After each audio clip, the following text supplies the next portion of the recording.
Bonjour Dominique Donguez. À l'occasion de l'apparition de votre dernier roman, L'Interruption chez Flammarion, nous sommes très heureux de vous recevoir et nous allons vous poser quelques questions sur le roman, sur la littérature, sur le cinéma. Et nous allons commencer avec le cinéma expérimental et en vous demandant ce que c'est et pourquoi vous êtes tombé dedans à la fin des années 60.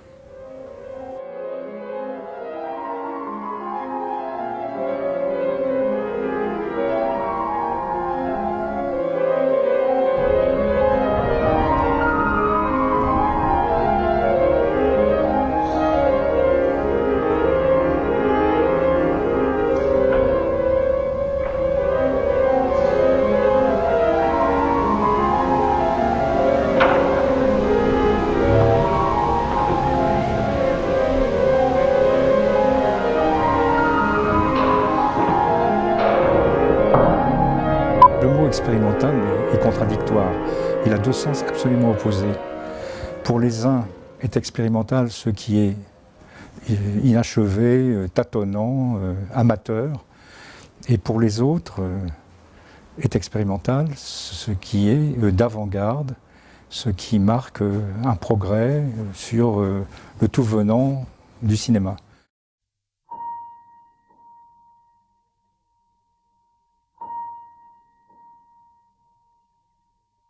Je me souviens d'une soirée avec Jean Eustache à Bologne. Il était venu présenter La Maman et la Putain. Et on avait pris quelques bons vins italiens avec un ami de la Cinémathèque de Bologne. Et tout d'un coup, j'avais été obligé de lui avouer que je n'avais jamais vu Vertigo de Hitchcock.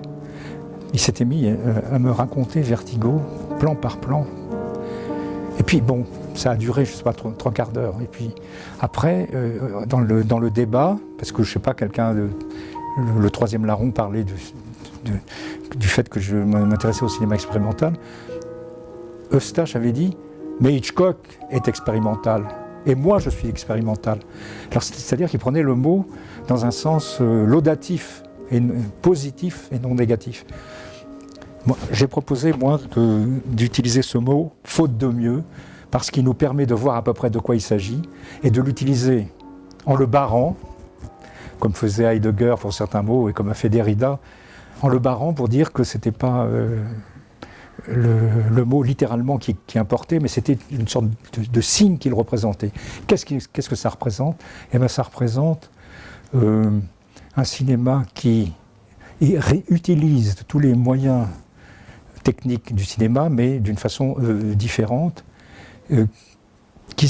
Ça désigne toute série de films qui s'approchent plus ou moins, c'est justement pour ne pas tomber dans le manichéisme.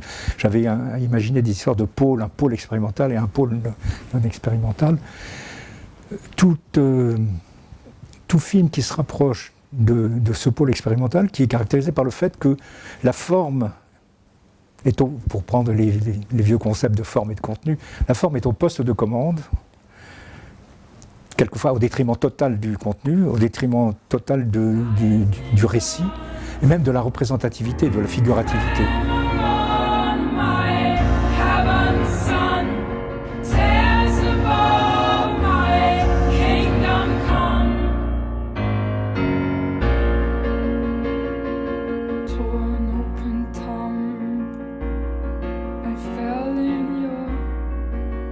Et ensuite, dans le cinéma, des gens comme Dziga Vertov en URSS ou comme Lewis Jacob aux États-Unis, qui a créé dans les années 30 avec un ami une petite revue qui s'appelait Experimental Cinema.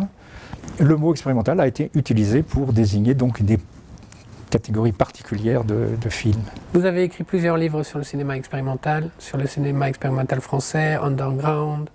Vous avez écrit un éloge du cinéma expérimental, des articles. Il en ressort peut-être, parmi beaucoup de choses, qu'il y a d'une part différents cinémas expérimentaux nationaux et d'autre part qu'il y a des œuvres. Est-ce que vous pouvez nous parler un peu de certains cinémas nationaux, underground, expérimental ou d'avant-garde, et aussi nous parler de quelques œuvres de ce cinéma? Henri Langlois, à la fin novembre-décembre 1967, a eu la très bonne idée d'accueillir à Paris, et en l'occurrence la cinémathèque se trouvait encore essentiellement rue d'Ulm, donc j'étais pas très loin, et il y avait des séances comme ça 3 ou 4 fois par jour, d'un vaste programme qui avait été réuni à New York par Jonas Mekas et par son ami, un critique qui s'appelle P. Adams Sidney. Et c'est celui-ci, P. Adams Sidney, qui était venu à Paris présenter les films. Et donc pendant des semaines et des semaines, j'étais complètement fasciné. Je suis tombé sur ces programmes que Langlois avait intitulés Cinéma beatnik et je ne sais plus, il avait un autre mot. Il n'avait ni employé le mot underground qui n'était pas encore utilisé, ni le mot expérimental, ni même le mot d'avant-garde. Ou alors il avait mis avant-garde et beatnik. Enfin bon. Mais c'est là que j'ai vu tous ces films qui venaient essentiellement des États-Unis, mais pas seulement. Il y avait aussi des films de Peter Kubelka, autrichien, ou peut-être déjà de Michael Snow, qui est canadien de Toronto. Et ça a été, pour toutes sortes de raisons, un bouleversement esthétique. Évidemment, c'était du cinéma comme on n'en avait jamais vu, avec des surimpressions, avec des passages, des morceaux d'amorce de pellicule. Enfin, c'était d'une certaine façon ni fait ni à faire, mais justement, ça transgressait tous les codes.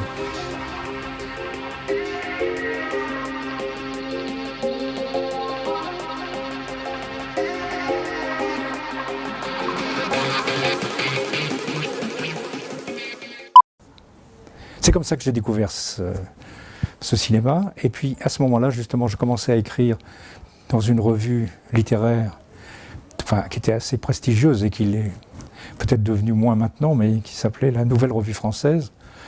Et on m'avait confié, bien que tout jeune comme ça, on m'avait confié une chronique régulière, tous les 2 mois, une chronique de cinéma. Et une de mes premières chroniques a été consacrée à ce cinéma. Je l'avais intitulée Une nouvelle avant-garde cinématographique, point d'interrogation. Et puis j'avais parlé, en étant le plus précis possible, en essayant de donner une idée au lecteur, et en essayant de lui donner envie de découvrir ce cinéma mystérieux. Et j'avais donc parlé essentiellement de ces films de Stan Brakhage, Kenneth Sanger, Andy Warhol, Jonas Mekas, tous les grands, Robert Breer.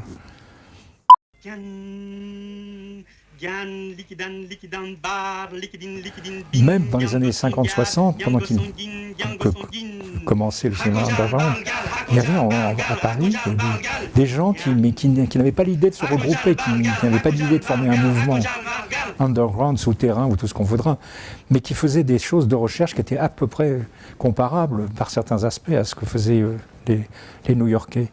Alors je veux dire, d'une part, les lettristes, le cinéma lettriste, autour d'Isidore Izou, Maurice Lemaître, Guy Debord au début, et puis le cinéma qui était lié au service de la recherche à la Maison de la Radio, enfin avec Pierre Schaeffer, et qui était lié d'ailleurs aussi à la musique d'avant-garde. Ou bien alors des artistes plasticiens, tout simplement, faisaient aussi prolonger leur travail de plasticien avec une caméra 16 en général. Puis après, ils ont découvert le Super 8 pour faire de l'art plastique animé, en quelque sorte. Tout ça, ça a fini par... ça faisait une espèce d'avant-garde française. Et donc au début des années 90, tout bascule, vous laissez tomber l'université, vous ne vous souciez plus, en tout cas directement, de cinéma ou de cinéma expérimental, et vous commencez à écrire, publier des livres sous des formes qui prennent des formes et des genres variés. Donc il y a le roman, les journaux, les essais. Est-ce que vous pouvez nous parler de cette bascule et de cette nouvelle période, en tout cas de cette période de création littéraire Et quand j'ai commencé à écrire des articles sur le cinéma, des textes sur le cinéma, c'était toujours avec l'idée que c'était de la littérature. Ça, je mettais autant de soin à écrire, même un éreintement, ça pouvait être, ça dans la NRF, on aimait bien ça, faire un petit éreintement d'un film qu'on ne trouvait pas bon en 5-6 lignes, comme ça, mais alors vacharde. Tout ça, pour moi, c'était aussi de la littérature. Et puis, j'ai continué, j'écrivais, j'ai tenté d'écrire des romans, et j'en ai même publié avant l'année que vous dites, avant 91. J'étais devenu, enfin j'avais été élu professeur, j'avais passé ma thèse, j'étais professeur, mais je faisais un travail universitaire très épuisant, enfin, et je voyais bien que je ne pouvais pas faire à la fois un travail d'écrivain et un travail d'universitaire sérieux. Donc j'ai fait mon travail d'universitaire sérieux jusqu'au 91-92, puis là j'ai pris un congé sans solde et je me suis mis à des projets uniquement littéraires, et en particulier à un gros roman qui s'appelle toujours Les Derniers Jours du Monde. Et ce roman, je l'avais commencé depuis très longtemps, mais à l'état de notes. Et je m'y suis mis vraiment à partir de 89, à partir du moment où l'éditeur Robert Laffont m'a donné une avance, de quoi tenir une année sans travailler autrement.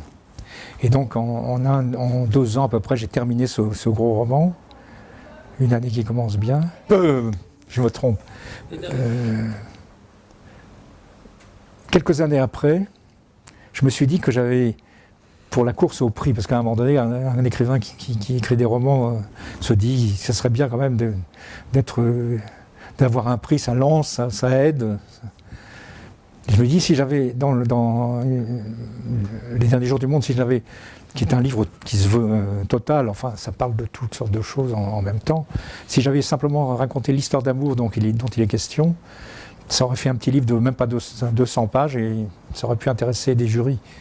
Et je l'ai fait, c'est-à-dire que je l'ai proposé à mon éditeur, en l'occurrence Philippe Soler, sous le titre Amour noir.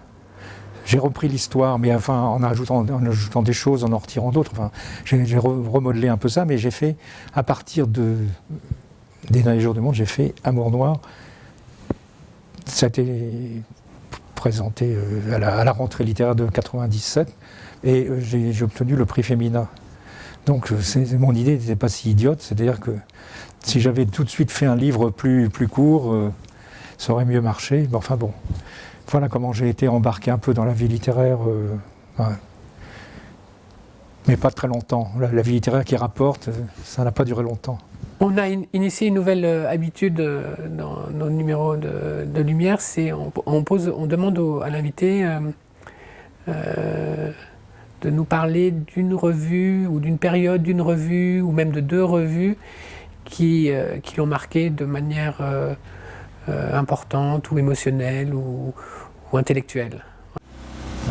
Voilà, l'art vivant, c'était une forme originale. Et à partir d'un certain moment, voilà, ça c'était un de mes premiers articles. Vous voyez, il y avait de la place. J'avais droit à 4 pages normalement, là aussi, c'est encore.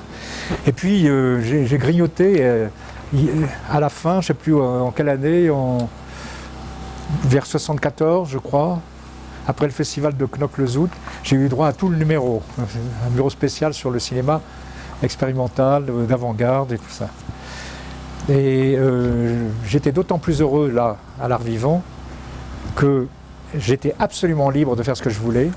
Je changeais de nom, je signais plusieurs articles sous des pseudonymes transparents, fantaisistes, Arnaud Libellule, n'importe quoi. Mais je faisais des parodies, je faisais des facéties, mais surtout je donnais le programme de tout ce qui allait sortir, dans la mesure où c'était possible, de cinéma expérimental.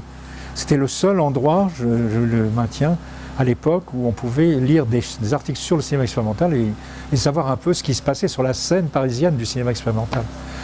Puis après, il y a eu Art Press est arrivé, mais je dois dire qu'au début, c'est quand même l'art vivant qui tenait le haut du pavé. Puis, le mécène qui dirigeait la revue, c'est-à-dire Aimé Macte, a fait de mauvaises affaires, il a fait des spéculations immobilières dans le Marais, je ne sais plus, et il a été obligé d'arrêter de subventionner cette revue qui se vendait bien, qui n'était pas du tout déficitaire.